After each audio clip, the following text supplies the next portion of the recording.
පිළිගන්න ඔයාලා හැමෝම අපේ House Plan Sri Lanka YouTube channel එකට. ඉතින් අද අපි ඔයාලට අරගෙන ඉන්නේ purchase 10ක භූමියකට සැලසුම් කරපු ලස්සන දෙමහල් නිවසක් තමයි.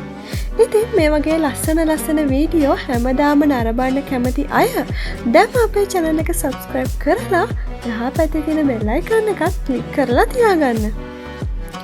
මෙම නිවස අප විසින් සැලසුම් කරනු ලැබුවේ හංවැල්ල ප්‍රදේශයේ පදිංචි සේවාදායකයෙකු වෙනුවෙන් තමයි. මෙම නිවස පර්චස් 10ක භූමියක සැලසුම් කරනු ලැබූ අතර මහල් දෙකකින් සමන්විත වෙනවා.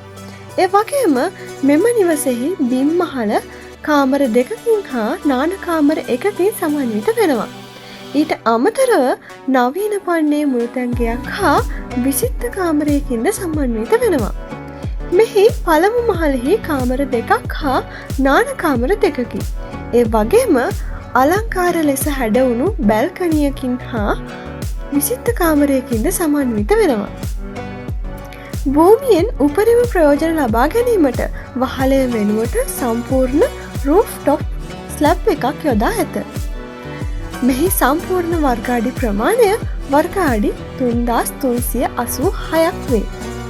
ඒ වගේම මෙම නිවස අදාළ පළාත් පාලන ආයතනයෙන් අනුමැතිය ලබා ගැනීමට අවශ්‍ය ලෙස සැලසුම් කොට ඇත.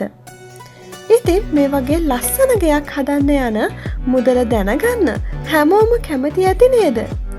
දල වශයෙන් නම් මේ වගේ නිවසක් ඉදිකිරීම සඳහා ලක්ෂ 250ක් වගේ මුදලක් වැය වෙනවා. හැබැයි ඒ මුදල මෙම නිවාස ඉදිකරන ප්‍රදේශය කාලය හා ඉදිකිරීමේ ක්‍රමය මත වෙනස් වෙන්න පුළුවන්. ඉතින් ඔයාලගේ නිවසත් මේ වගේ සුපිරියටම සැලසුම් කරගන්න ඕනි නම් දැම්මම 077යි 20යි 55යි 500 යන අපේ දුරකථන අංකය ඔස්සේ අපිව සම්බන්ධ කරගන්න. ස්තුතියි.